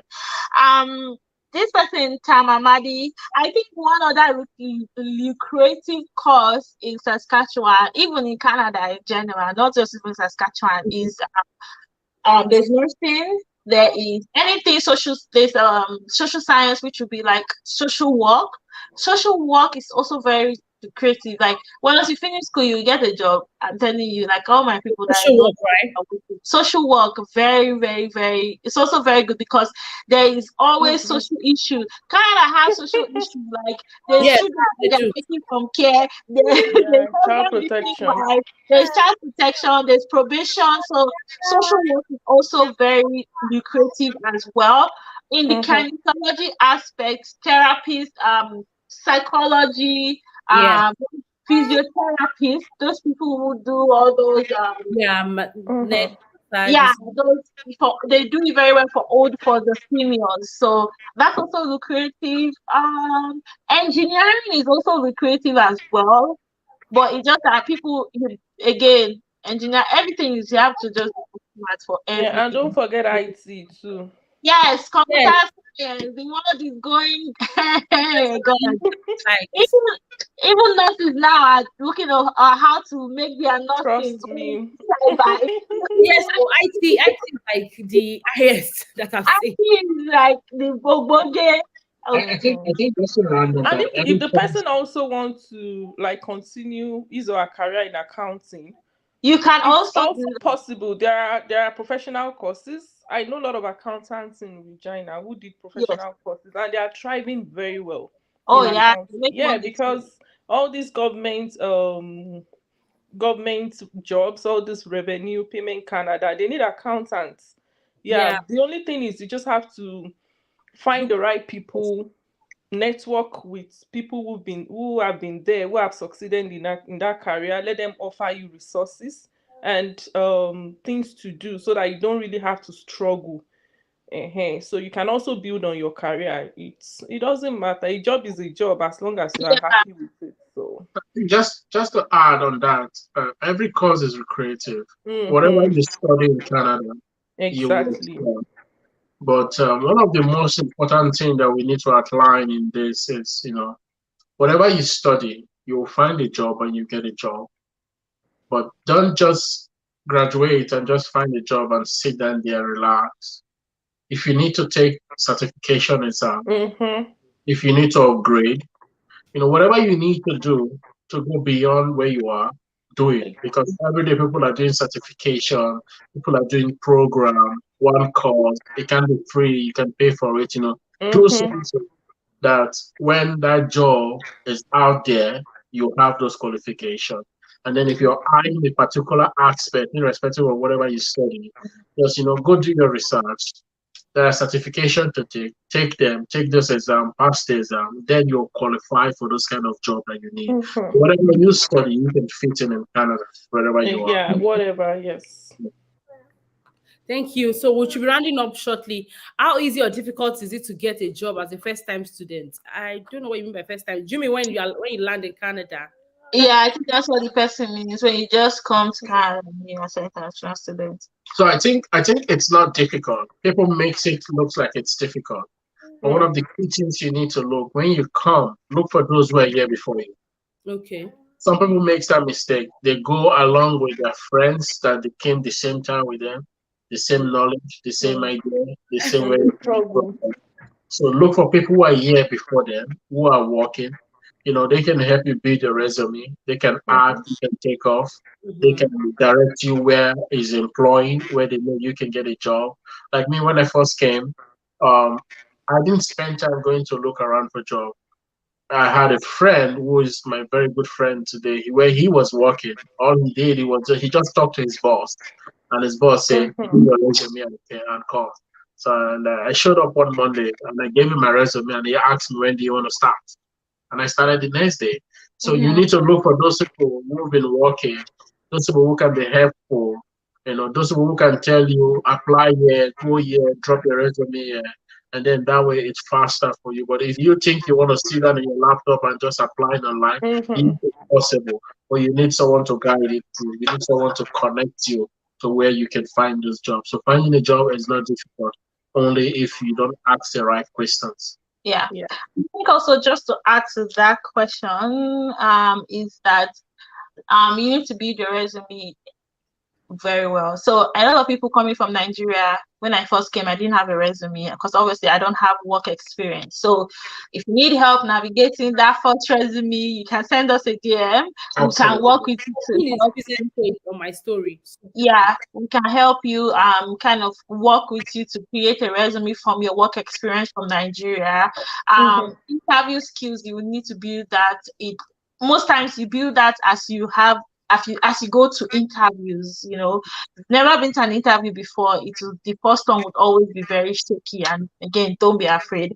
I think also it's not difficult as long as you know where to apply for. So if you're in Canada, you can Mm-hmm. apply for Saskatchewan, you can apply for like Saks jobs.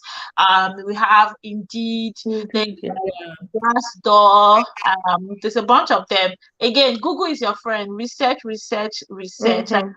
we cannot stress it enough. Anything you're looking for, if you Google it, you will find it. Just Google. Just Great. even if you're looking for part-time jobs in Regina, in your city, just put it type part-time jobs in your city. You will see different apps and different websites will pop up. Those jobs are always legit, most of them. So just go through them, Google, even resume, you can Google some basic one. But if you need Mm-hmm. professional help and things like that, we can help you out. And also don't be surprised that you can also find a job in Use Regina and KGG. I've Yes. seen someone On found a job there Facebook on too. Facebook too. Mm-hmm. But if it's something you need our help, we're always available 247. Mm-hmm. And I also have a video on my channel that gives down like a breakdown for newcomers on how to, get a job on campus on Okay. your Yeah. university. So you can also check that out as well if you Okay, want. I'll check. So at this, our name, your name is not shown anymore. Our name is our YouTube channel. If you are looking at, I think you should actually follow our YouTube channel because she has video there already about Saskatchewan getting job, just like you said. So Debbie's Corner. Please write your YouTube channel in the comment section. So Adebi, I Okay. don't get this your question. You said you're in university doing nursing. Which university? You want to continue as I Saskatchewan? think she's talking about Nigeria or back home. Oh, She's oh, okay. studying, I guess, I'm Yeah, guessing, I think she's in probably Nigeria nursing studying school, nursing, and her but then brother she's has coming, PRO yeah, she's that wants coming to to leave. Saskatchewan as a permanent resident this year. So she wants to know, I don't know how to go about it or something. I think that's what she Okay, means. Oh, so okay. you're studying nursing in Nigeria, but you want Mhm. to come to Saskatchewan to finish your program, and you're in your third year, but your brother is in his first year already, but he's leaving as PRO this year. So meaning your brother has PRO. Mm. So what I would say is this for this person: if you're in Nigeria and this is your third year in university studying nursing, and your brother is a permanent resident in Canada, I would strongly recommend that you finish your nursing in Nigeria Yeah. Exactly. if you want to see the benefit of it coming Yeah. to Canada. Stay back. Canada is not running. Finish your nursing degree, and then you can now apply. If you want to come to school, you can now apply to any university to get a nursing program, but it's not a guarantee that you'll get a nursing program from Nigeria. Yeah. Or you can apply with any other health studies or any other health Mhm. related courses, get the admission, follow the process which we've just discussed previously. If you can go back and play that, get the admission, get the visa, and then come into the country and then start the school for the first semester. Mm. Also, just to mention, if you finish your program, when you are applying, make sure you declare that you're a graduate already. And then when you come into the university, after your first semester, make sure you get a course advisor, sit down with you. Those courses that you need to take if you want to do upgrade for your nursing, then the school will direct you because they will be in the best place to make those decisions for you. That will be your first step. And Yeah. then since it's your brother, if you're also in Nigeria, if you I graduate, think your that's why I brother said has PRO, but leaving okay. as a PRO this year. So that So if you successfully graduate in Nigeria and then you can find a job as a nurse in Nigeria, you don't need to come as a student. You can apply for permanent resident from Nigeria. Since you have a brother who is in Canada with a permanent resident, your brother can actually nominate you if you're going to be in Saskatchewan as a nomination program. I think she said she's in university already doing nursing, but she would love to continue as Saskatchewan. She's in her third year with her brother while he's his first year, but they are leaving Nigeria as PRO, but she would Oh, love to continue her nursing in Saskatchewan from that okay. 3 years that she's already doing in Nigeria. Okay, that makes sense. So she's coming as a Yeah, but permanent resident. as Able according to to what Mr. continue. Marcos said, it's still the same because if Yes. she's leaving Nigeria as Yeah, an undergraduate, it cannot be beneficial to her here. To her. Exactly. But if she leaves Nigeria as a graduate, she has a bachelor's degree. There are a lot of all this Nova Scotia. I think Yes. Nurse Ife Yeah. is a pro in that aspect. She can even be a registered nurse here if she Yes. take the Exactly. right route. It just But take if the mm, she right leaves as an course, do the undergraduate, upgrade. there is no benefit.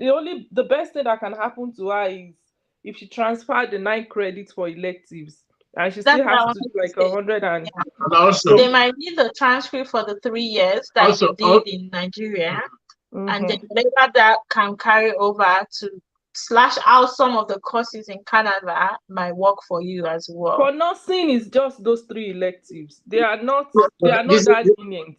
this Trust is me. the thing. It's Wow. not I've beneficial been to there. her. They are not that lenient because No, it's see, not.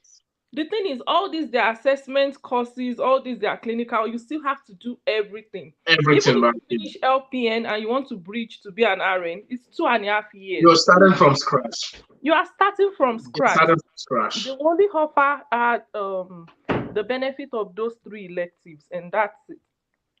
That's So it. yeah, so if this person is coming to Canada with a permanent residence, which means you're Mhm. coming with your family.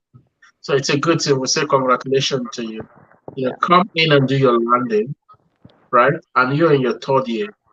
You know, there's you're just like 80% done already. Yeah. Come in, do your landing, you know, Mhm. there's no rush. You can fly back to Yeah. Nigeria, complete your studies, and then come back to Canada and do the needful by upgrading, and then you can become the same nurse that you want to go start from the beginning again.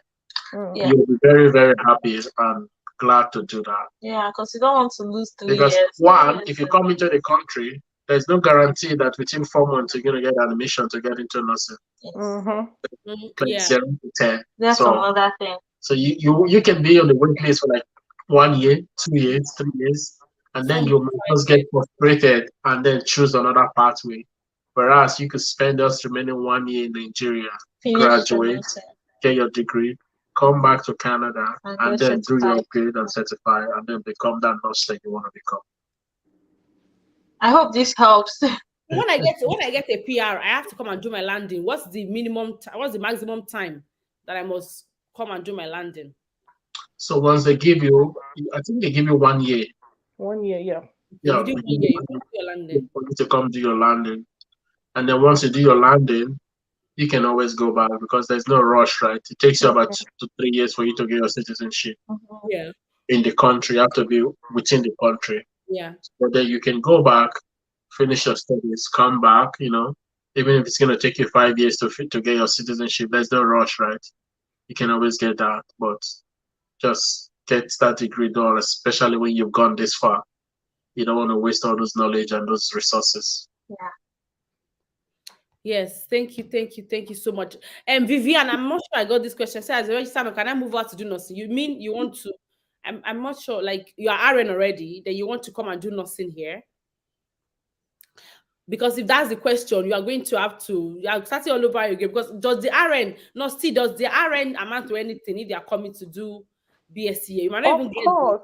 We've heard about this Nova Scotia stuff, right? You know better than me about that. So if you're a registered nurse in Nigeria already, you don't have to start nursing all over again.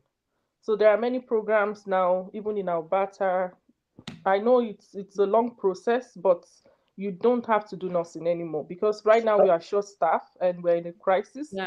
So they are trying to bring nurses all over the world, Philippines, India, and Nigeria is one of them for Nova Scotia. So she doesn't have to start all over again.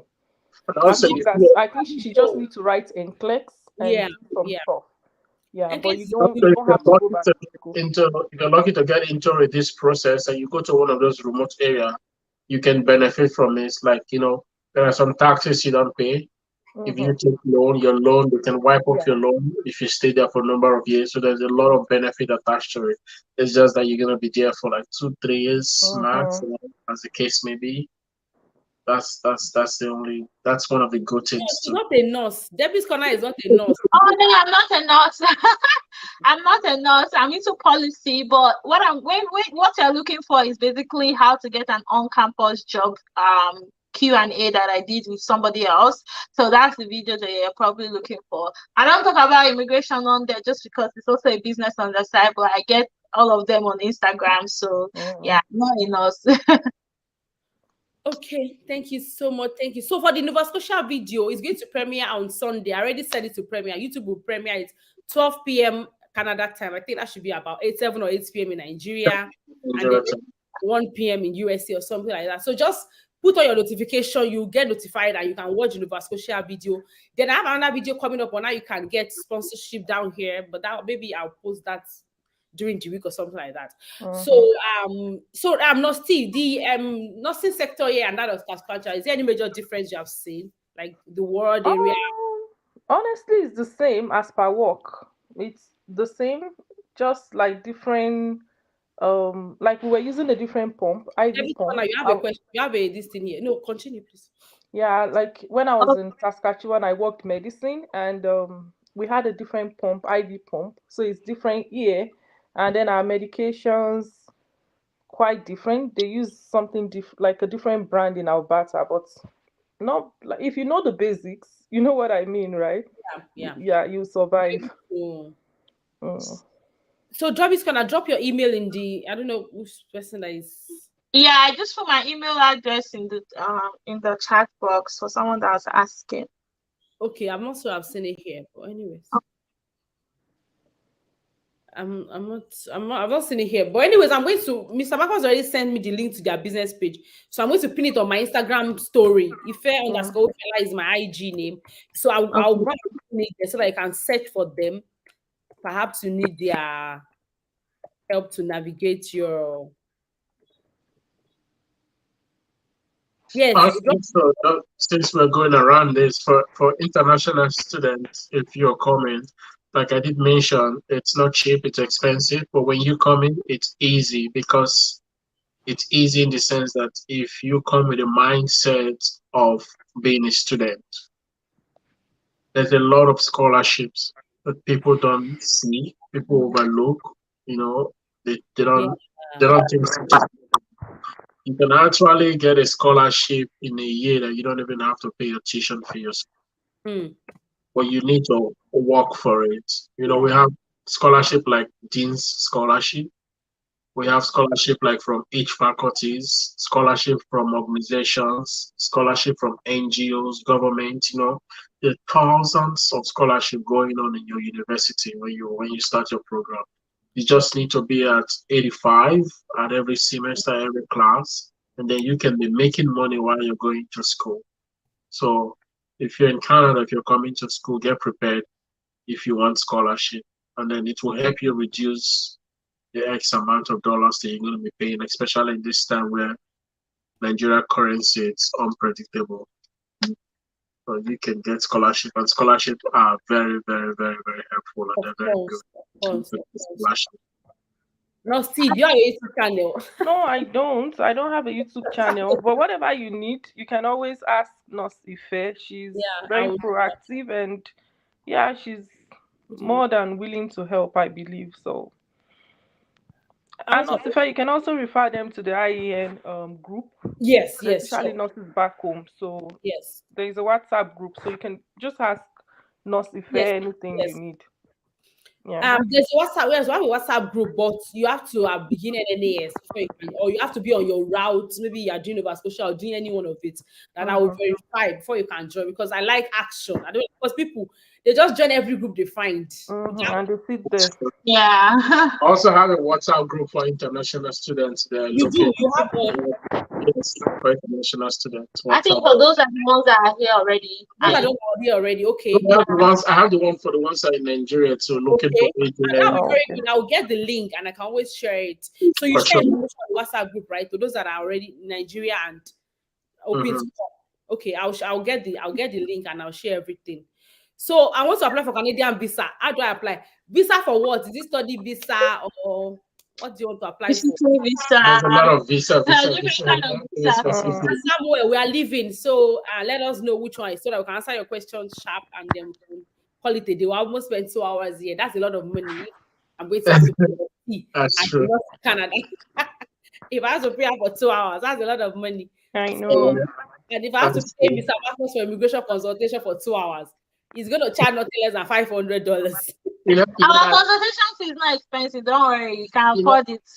that's the thing, and from where they're coming from, we have this mindset that you know, information is very, very powerful, Yeah, and some people doesn't want to pay to get those information, but they want to pay to start the process, and then when they start the process, you find that when they get denied for one little thing, they'll and then they point you back. now come back to you asking you to please help. Whereas you would have paid that little X amount of money, get that information you need, and do it the right way. So we have this mindset of free, free, free, free, free. Yeah. I'm this one person. I like this. I like you can tell how you knew me, right? I like doing stuff Yeah. free things for people, Yes. especially when I see those Yes, people you. who have taken those bold steps. The zeal. And they're just at this point where they need my help. Right? I always, sometimes you want to go out of your way and help people, but at the same time, you don't know how many people you can help in a day because you have Exactly. a job, you have your work, you have your business, you don't know Yeah, how much. Mr. Marcos is very rare because my friend. A lot of people know my friend Footnose. If you follow me, you probably know my Yes. friend Footnose. She sent him her school fee, sent him a lot of money, and she was shaking like, let me just send it and do. I don't know if this person will take my money away. But you was straight, and And I know she Mr. never knew me. She just found me on Facebook and said, "Hey, this is Yes, what I'm going she told through." me that. And I was like, "Okay, don't worry, I'll help you out." I could imagine that when she was, asking me, "When is this going to be happening? When can you pay it?" I could see the tension in her from back home Yes, because of yes, what we hear every day, what we Yeah. see every day. But Okay, I you know, think I but was that question. at Finish up. some point, somebody needs to be trusted. You yeah. know, we don't have to be like other people. We need to change the narrative. We need to change the Yes, story. But if you're looking for information, you're going to take those both steps. If you can find the information, if you have the money, I think it's better for you to pay to get those information. Yeah. exactly. When you pay to get information, you always find the right people. That's how I say it. Mhm. So can we apply? This is the last question we're taking, please, so that I don't keep my guests waiting. Can we apply for PR while in school as an international student? I think I'll let me start with this. It's a yes and it's a no. Okay. Yes, because right now they are doing this pathway called the caregiver. There's a caregiver pathway currently going on right now. That if you work as a caregiver for 1 year, you are eligible to apply for PR. And I have a friend that is currently on that pathway. She started when she applied when she was in her second year as an international student. So it's doable depending on when Canada has a very nice pathway that favors you and you research again. You Yeah. have to be researching, you have to be on top of all this immigration thing. If not, it will pass you by. So that pathway, yes. But if there's no pathway like that, no, there's no way. There's no way. You just have to finish school, get your work permit, and then get a job, and then apply by God's grace, and then you get it. So yeah. So I think just to add, it's doable, but it's like 1 to 10, and that depends on Canadian immigration. For Mm-hmm. example, if they need more workers in healthcare, right, and then they see that people are not responding to that sector, immigration can open up a window, a pathway. Yeah. Yeah. You can actually apply while you're still a student, so that way they can keep you on that job. You know, just keep you going. So yes, it's possible, but only when the Canadian immigration show you that green light. Like she said, keep researching. I mean, it's not applicable for everybody. You have to be in Yeah, that area. you have to You be. have to be in that field for you to qualify for it. So yes, it's doable. But if you can't find it, your pathway will be graduate and get your certificate. If you have to do 2 years degree or 1 year degree or 4 years degree, that can also lead you to permanent residence. So when Yeah. you graduate, you get your postgraduate work permit, and then is it Yes. after that you now start searching for programs that will favor your PR, or you just apply straight? So what you do is when you graduate, you apply for your postgraduate work permit, Mm-hmm. and then you look for a job, your dream job, we In will that say, field, in it that has to be in field, the same field in of the what same you field. study in school. But Oh, but but not 100% have to be in that field. You can Immigration choose to sometimes work in another place, but mhm. you can the employee. with your employer you can relate that to whatever you study. So that's also one key people need to know. Yeah. Relate that to whatever you study, and then you can use it to apply for your permanent residence. That's number one. Number two, you might choose not to apply with that process. You can go straight ahead and apply with federal, which you don't need any employer.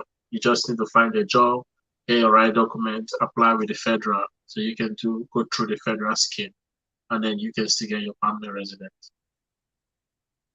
Thank you so much. I think we have come to the end of today. Thank you so much, Debbie's Corner. So please, Debbie's Corner, you can follow our YouTube. I'm going to I'm going to get the WhatsApp link from you, Mr. Marcos. I'll put it on my story So on WhatsApp. I'll put it on my Instagram story, on Facebook story, and then maybe put it in my community on YouTube.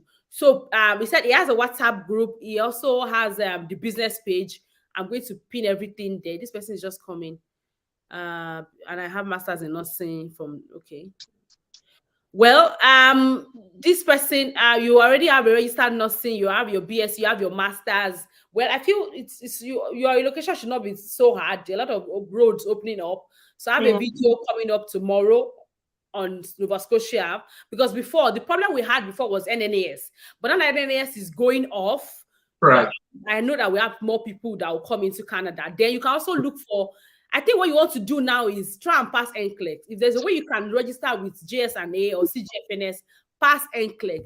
Once you pass NCLEX, you are going to be on your way to getting a lot of jobs in Canada. If you can search, you always find something, because if I'm an employer in Canada right now with the number of crises we have, and you have passed NCLEX, with NCLEX pass, you can go to provinces like Ontario. They will give you Canadian RN even within 1 week if you satisfy all of that requirements. Even Alberta now is opening up to those things. So you always find an employer that can give you LMIA, sponsorship down to Canada, but you need an NCLEX pass.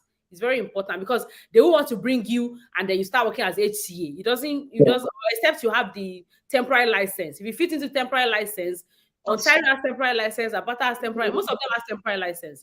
You can also start with that before you register for NCLEX, but it's a deal breaker. They need you to have that Canadian experience. That's what they just need you. Yes. So for this person, please watch out for that video on Nova Scotia and see how it can help you to navigate your journey to Canada. But you have everything you need already. So I'll just say what you need basically is pass NCLEX. If you're choosing a province that require NNAS, go and start NNAS. For now, only 2 provinces does not require NNAS. That's British Columbia and Nova Scotia. British Columbia is very dicey. So if you're choosing the British Columbia, be very careful because you're going to sign like a deal with them. You can't choose any other province, only BC, because they're going to pay some of your examination fee. They don't want to work to waste. So I'm sure that's why they're making people sign that bond. So you have to also, this person, you have all the degree you need. Exactly. Permanent resident can also be an option for you if you're working. Yes, PR. Yes, you can also. Yes, I think that's a very good one to contact Mr. Marcus. Yeah. On how to start your PR. I'm going to pin his business page on my Instagram story. I'm going to put it on my what is it called when we finish now, on my community on YouTube. So watch out for all my social media platforms. Every information you will need, I'll pin it today after this live. So thank you so much, everyone. Thank you so much, Nosti. Thank you so much. Thank you so much. It's a pleasure. Thank you so much. Thank Yes. you very much. Thank you for having us. Thank you for bringing us to this space. Thank you so much. Your love story is powerful. we need to do something on motherhood because I feel like that's also Yes. We need to. I already spoke to a friend of mine. So for April, I'm looking, maybe in May, I'll do that. For April, I'm looking at entrepreneurship in Canada. I'm looking at a series. So I'm going to bring entrepreneurs from winning entrepreneurs. So if I'm bringing entrepreneurs, know that it's not somebody that is doing, that is just starting up. I'm bringing people that are already winning in Canada so that they can put you on. If you have, I have makeup, photography. I have African market, African store. I have people who do into land. What is it called now? Like real estate. Brokers. Trying to round up. Once I round up, I'll put a flyer out. So every weekend in April, we're going to have entrepreneurship in Canada. So I'm going to showcase entrepreneurs in Canada, and they're going to tell you about if there's grants, if there is loan, how you can start up and all that. So then I can look into the motherhood series maybe afterwards.